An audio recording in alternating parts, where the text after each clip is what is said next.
वही तलवार जो केले को भी नहीं काट सकती मगर शान पर चढ़कर लोहे को काट देती है। नमस्कार, शुभ संध्या के साथ मैं हाजिर हूं आपका दोस्त अरविंद कुमार, बहुचर्चित कहानी प्रेमचंद जी के द्वारा लिखित सुजान भगत लेकर।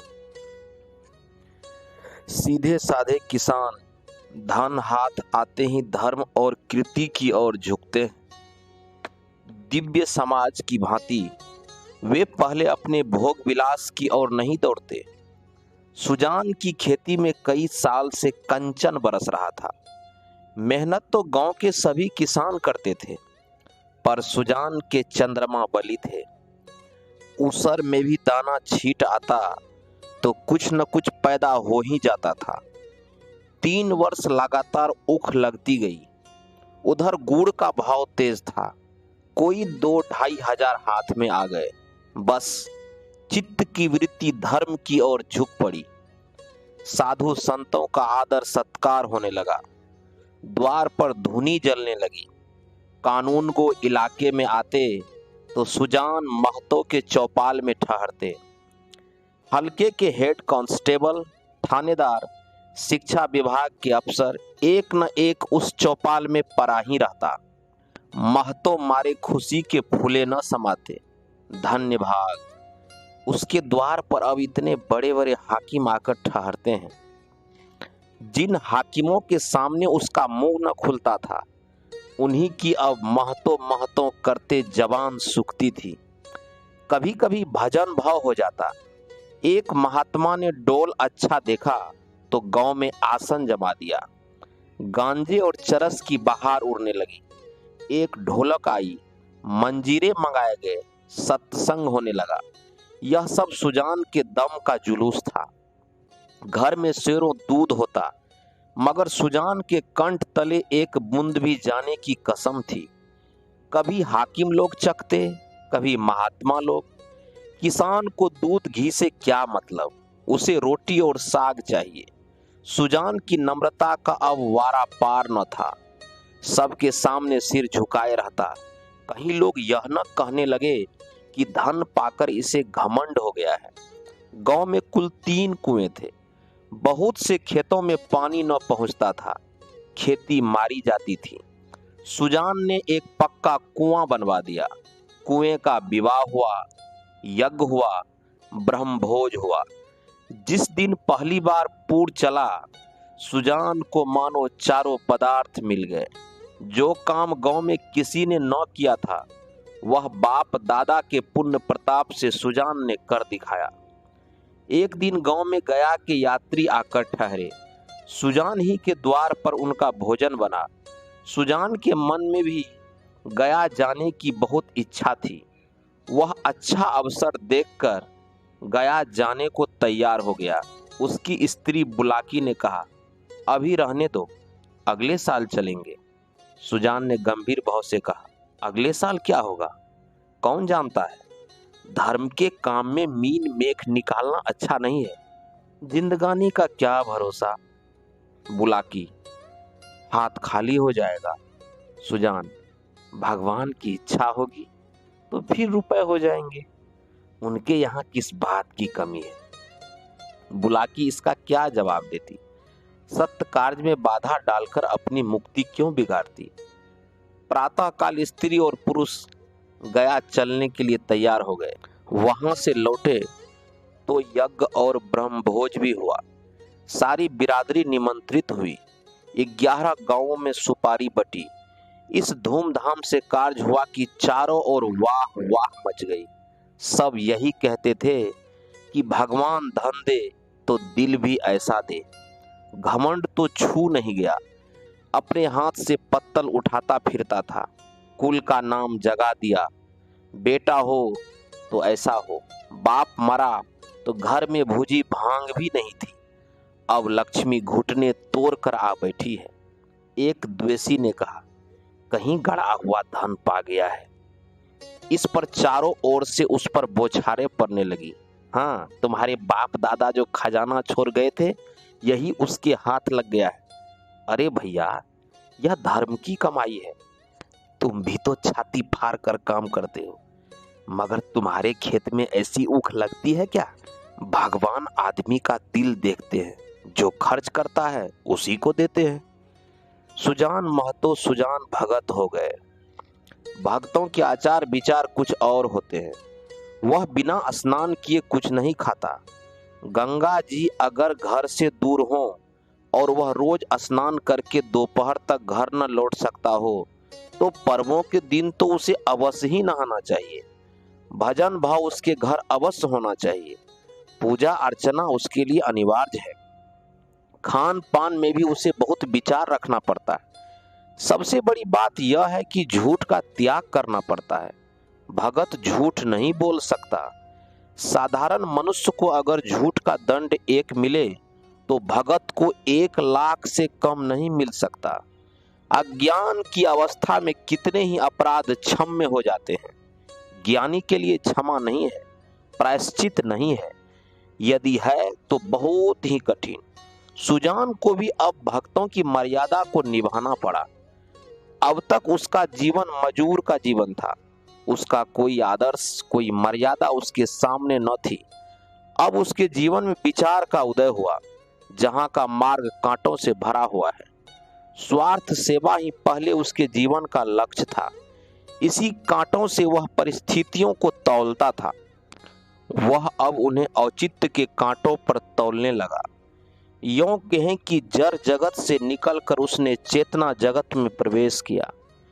उसने कुछ लेन देन करना शुरू किया था, और अब उसे ब्याज लेते हुए आत्मग्लानि सी होती थी। यहाँ तक कि गौओं को दूहते समय उसे बछड़ों का ध्यान बना रहता था। कहीं बछड़ा भूखा न रह जाए, नहीं तो उसका रोया दुखी होगा। वह गांव का मुखिया था। कितने ही मुकदमों में उसने झूठी शहादतें बनवाई थी। कितनों से डांड लेकर मामलों को रफा दफा कर दिया था। अब इन व्यापारों से उसे घृणा होती थी। झूठ और प्रपंच से कोसों दूर भागता था। पहले उसकी यह चेष्टा होती थी कि मजूरों से जितना काम लिया जा सके लो, और मजूरी जितनी कम दी जा सके दो। पर अब उसे मजूर के काम की कम, मजूरी की अधिक चिंता रहती थी। कहीं बेचारे मजूर का रोया न दुखी हो जाए। वह उसका वाक्यांश सा हो गया था। किसी का रोया न दुखी हो जाए। उसके दोनों जवान बेटे बात बात पर उस पर फब्तियां कसते थे। यहाँ तक कि बुलाकी भी अब उसे कोरा भगत समझने लगी थी, जिसे घर के भले बूढ़े से कोई प्रयोजन न था।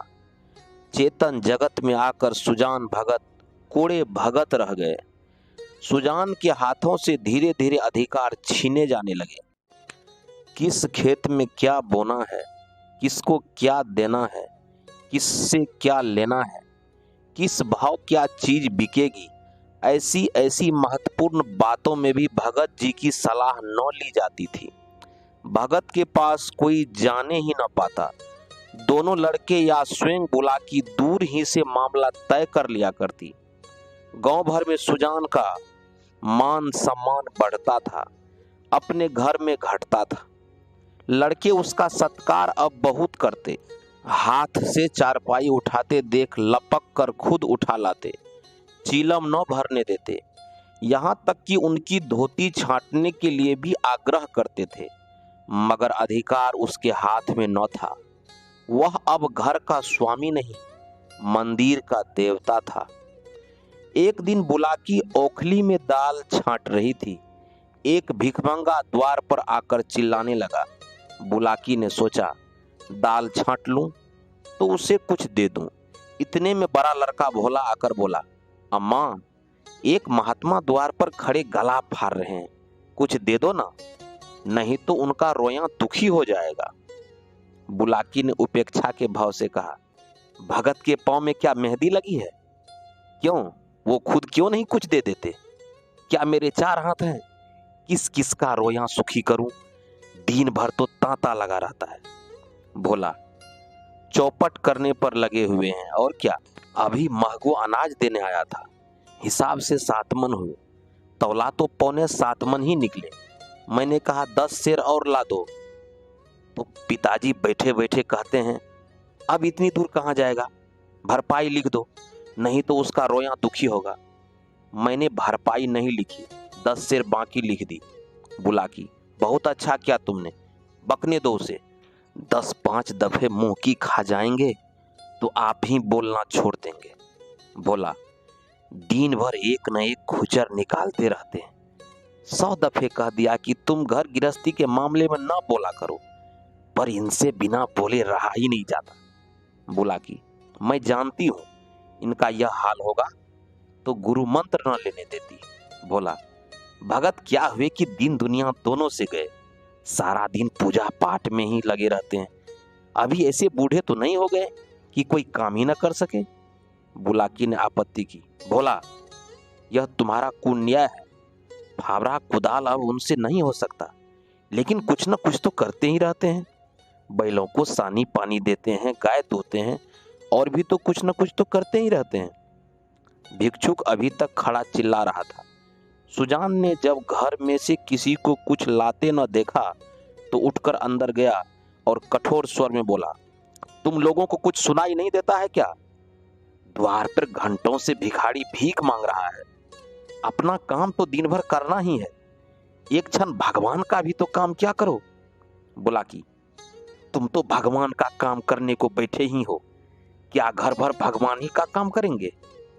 सुजान, कहाँ आटा रखा है, लाओ मैं ही निकाल कर दे आता हूं, तुम रानी बनकर बैठी रहो।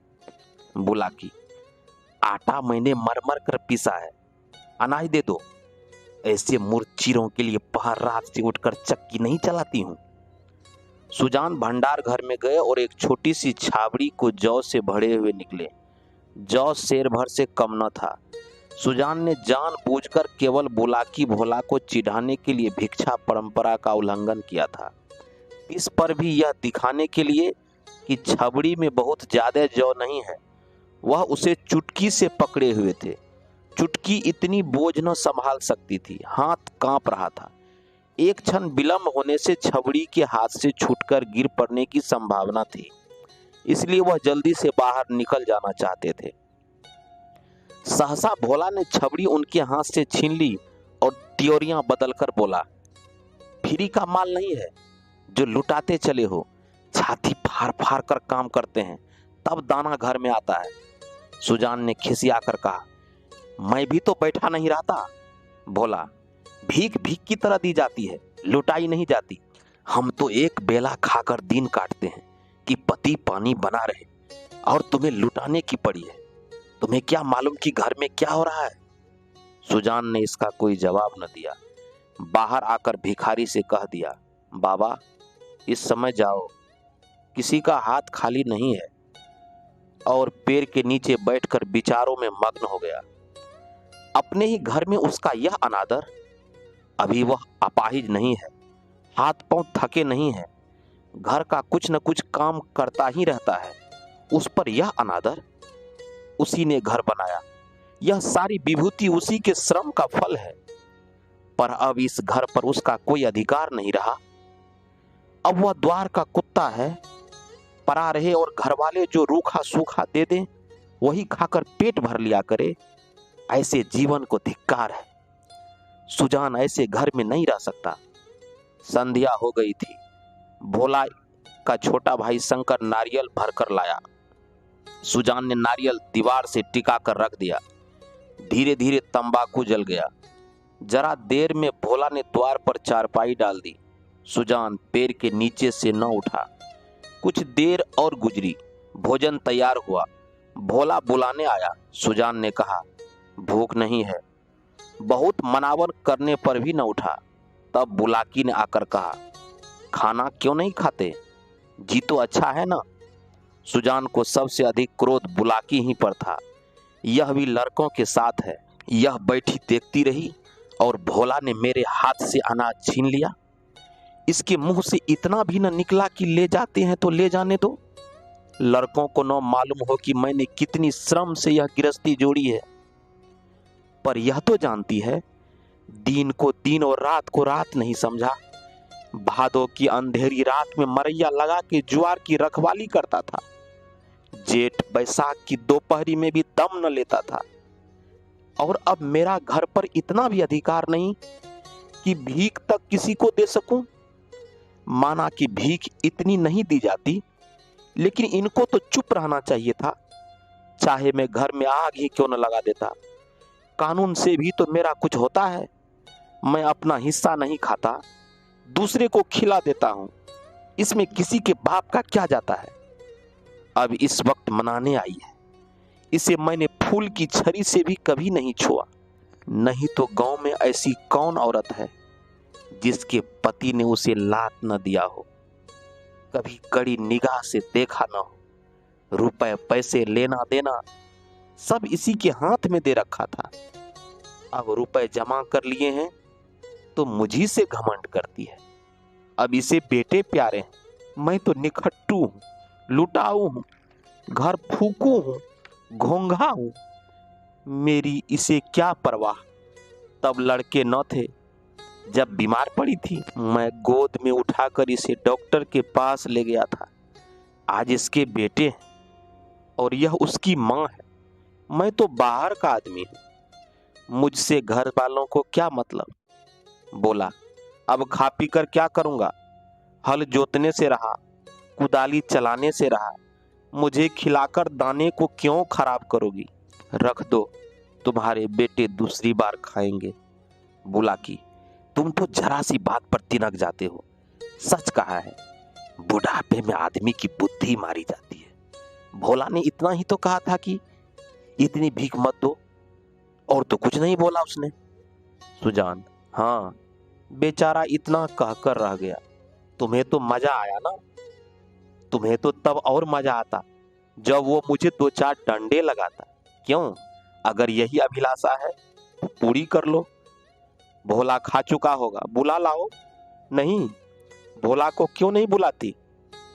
तुम ही आ जाओ, लगाओ मुझे 2-4 हाथ। इतनी कसर है वह भी पूरी कर लो।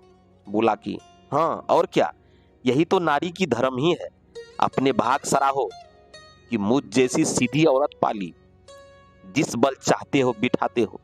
ऐसी मुंहजोर होती तो तुम्हारे घर में एक दिन भी निवाह न होता। सुजान, हाँ भाई, वह तो मैं ही कह रहा हूं कि देवी थी और हो। मैं तब भी राक्षस था और अब भी दैत्य हो गया हूं। बेटे कमाऊ हैं, उनकी सी न कहोगी तो मेरी सी कहोगी। मुझसे अब क्या लेना देना है तुम्हारा। बोला कि तुम झगड़ा करने पर तुले बैठे हो और मैं झगड़ा बचाती हूं। 2-4 आदमी जान जाएंगे तो हंसेंगे। चलकर खाना खा लो, नहीं तो मैं जाकर सो रहूंगी। सुजान, तुम भूखी क्यों सो रहेगी। तुम्हारे बेटे की तो कमाई है। हाँ, मैं बाहरी आदमी हूं। बोला कि बेटे तुम्हारे भी तो हैं। सुजान, नहीं, मैं ऐसे बेटे से बाज आया। किसी और के बेटे होंगे। मेरे बेटे होते तो क्या मेरी यही दुर्गति होती। बोला कि गालियां दोगे तो मैं भी कुछ कह बैठूंगी। सुनती थी मर्द बड़े समझदार होते हैं, पर तुम सबसे न्यारे हो। आदमी को चाहिए कि जैसा समय देखे वैसा काम करे। अब हमारा और तुम्हारा निवाह इसी में है कि नाम के मालिक बने रहो और वही करो जो लड़कों को अच्छा लगे। मैं यह बात समझ गई, तुम क्यों नहीं समझ पाते। जो कमाता है उसी का घर में राज होता है, यही दुनिया का दस्तूर है। मैं बिना लड़कों से पूछे कोई काम नहीं करती। तुम क्यों अपने मन की करते हो। इतने दिनों तक तो राज कर लिया, अब क्यों इस माया में पड़े हो। आधी रोटी खाओ, भगवान का भजन करो और पड़े रहो। चलो चलो खाना खा लो। सुजान, तो अब मैं द्वार का कुत्ता हूं। बोला कि बात जो थी वह मैंने कह दी, अब अपने को जो चाहो समझो। सुजान न उठे। बोला कि हार कर चली गई। सुजान के सामने अब एक नई समस्या खड़ी हो गई थी। वह बहुत दिनों से घर का स्वामी था और अब भी ऐसा ही समझता रहा। परिस्थिति में कितना उलटफेर हो गया था, उसको इसकी खबर न थी। लड़के उसका सेवा सम्मान करते हैं, यह बात उसे भ्रम में डाले हुए थी। लड़के उसके सामने चीलम नहीं पीते, खाट पर नहीं बैठते, क्या यह सब उसके गृह स्वामी होने का प्रमाण न था? पर आज उसे यह ज्ञात हुआ कि यह केवल श्रद्धा थी, उसके स्वामी का प्रमाण नहीं। अब तक जिस घर में राज किया, उसी घर में पराधीन बनकर वह नहीं रह सकता। उसको श्रद्धा की चाह नहीं, सेवा की भूख नहीं, उसे अधिकार चाहिए। वह इस घर पर दूसरों का अधिकार नहीं देख सकता। मंदिर का पुजारी बनकर वह नहीं रह सकता। न जाने कितनी रात बाकी थी, सुजान ने उठकर गरासे से बैलों का चारा काटना शुरू किया। सारा गांव सोता था, पर सुजान करवी काट रहे थे। इतना श्रम उन्होंने अपने जीवन में कभी न किया था। जब से उन्होंने काम करना छोड़ा था, बराबर चारे के लिए हाय हाय पड़ी रहती थी। शंकर भी काटता था, भोला भी काटता था, पर चारा पूरा न पड़ता था। आज वह इन लौंडों को दिखा देंगे चारा कैसे काटना चाहिए। उनके सामने कटिया का पहाड़ खड़ा हो गया और टुकड़े कितने महीन और सुडौल थे, मानो सांचे में ढाले गए हों। मुंह अंधेरे बुलाकी उठी तो कटिया का ढेर देखकर दंग रह गई। बोली, क्या भोला, आज रात भर कटिया ही काटता रह गया? कितना कहा है बेटा कि जी है तो जहान है, पर मानता ही नहीं, रात को सोया ही नहीं। सुजान भगत ने ताने से कहा, वह सोता ही कब है, जब देखता हूं काम ही करता रहता है। ऐसा कमाऊ संसार में और कौन होगा? इतने में भोला आंखें मलता हुआ बाहर निकला। उसे भी यह ढेर देखकर आश्चर्य हुआ। माँ से बोला, क्या शंकर आज बड़ी रात को उठा था माँ? बुलाकी, वह तो परा सो रहा है, मैंने तो समझा तुमने काटी होगी। भोला, मैं तो सवेरे उठ ही नहीं पाता। दिन भर चाहे जितना काम कर लूं, पर रात को मुझसे नहीं उठा जाता। बुलाकी, तो क्या ये ढेर तुम्हारे दादा ने काटी है? भोला, हाँ, मालूम तो होता है। रात भर सोए नहीं, मुझसे कल बड़ी भूल हुई। अरे वह तो हल लेकर जा रहे हैं, जान देने पर उतारू हो गए हैं क्या? बुलाकी, क्रोध तो सदा इनके पास ही है, अब किसी की सुनेंगे थोड़े ही। भोला, शंकर को जगा दो, मैं भी जल्दी से मुंह हाथ धोकर हल ले जाऊं। जब और किसान के साथ भोला हल लेकर खेत में पहुंचा तो सुजान आधा खेत जोत चुके थे। भोला ने चुपके से काम करना शुरू किया। सुजान से कुछ बोलने की उसकी हिम्मत न पड़ी। दोपहर हुआ, सभी किसानों ने हल छोड़ दिए, पर सुजान भगत अपने काम में मगन था। भोला थक गया है, उसकी बार बार इच्छा होती है कि बैलों को खोल दें, मगर डर के मारे कुछ कह नहीं सकता। सबको आश्चर्य हो रहा है कि दादा कैसे इतनी मेहनत कर रहे हैं। आखिर डरते डरते बोला, दादा अब तो दोपहर हो गया, हल खोल दो ना। सुजान, हाँ खोल दो, तुम बैलों को लेकर चलो, मैं थोड़ा डांड फेंक कर आता हूँ। भोला, मैं संझा को डांड फेंक दूंगा।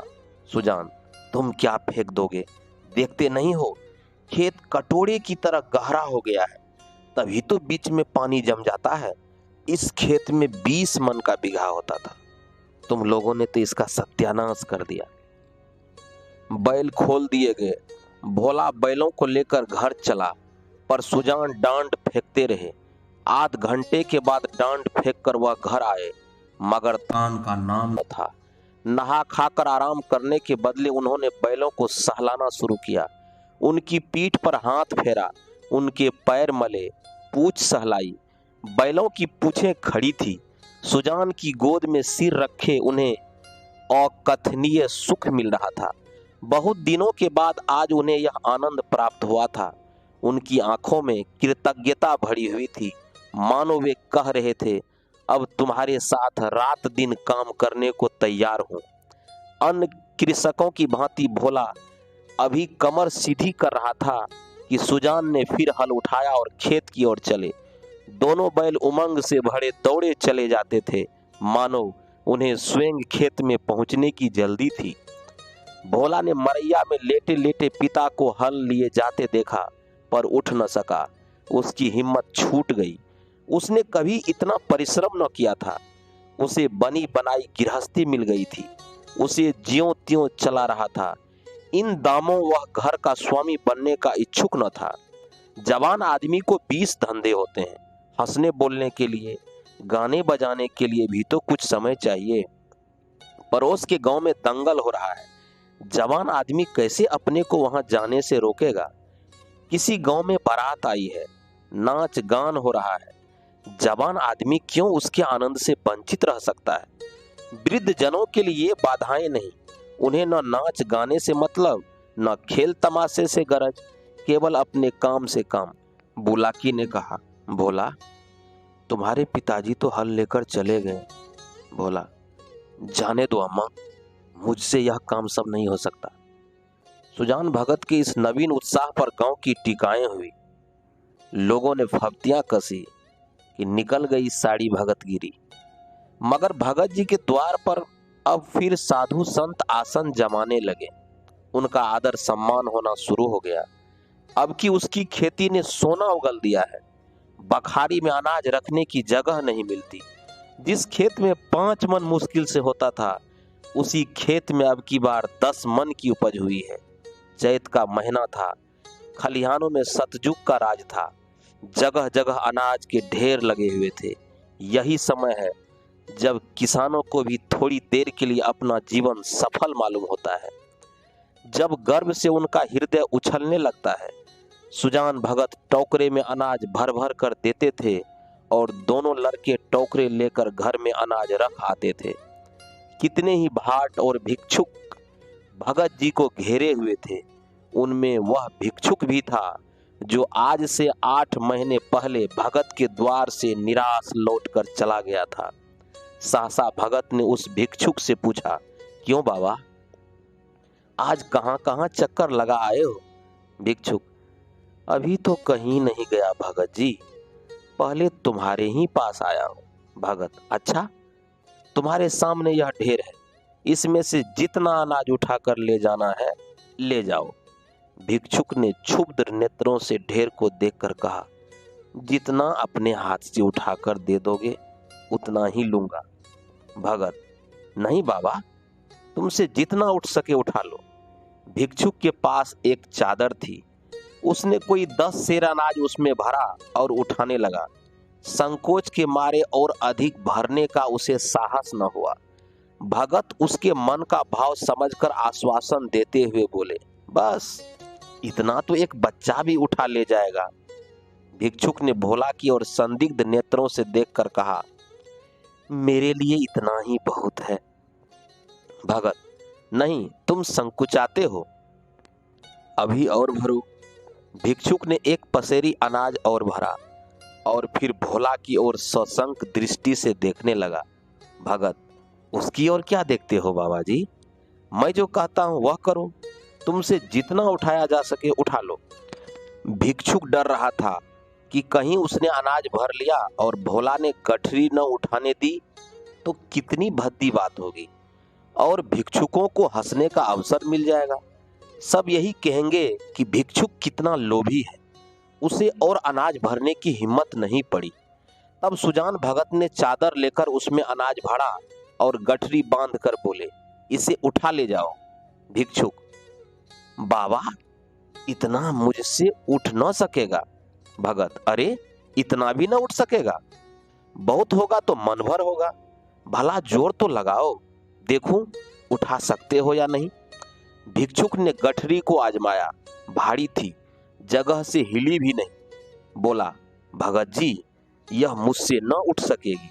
भगत, अच्छा, बताओ किस गांव में रहते हो? भिक्षुक, बड़ी दूर है भगत जी, अमोला का नाम तो सुना ही होगा आपने। भगत, अच्छा, आगे आगे चलो, मैं पहुंचा दूंगा। यह कहकर भगत ने जोर लगाकर गठरी उठाई और सिर पर रखकर भिक्षुक के पीछे हो लिए। देखने वाले भगत का यह पौरुष देखकर चकित हो गए। उन्हें क्या मालूम था कि भगत पर इस समय कौन सा नशा था। 8 महीने के निरंतर अविरल परिश्रम का आज उन्हें फल मिला था। आज उन्होंने अपना खोया हुआ अधिकार फिर पाया था। वही तलवार जो केले को भी नहीं काट सकती, शान पर चढ़कर लोहे को काट देती है। मानव जीवन में लाग बड़े महत्व की वस्तु है।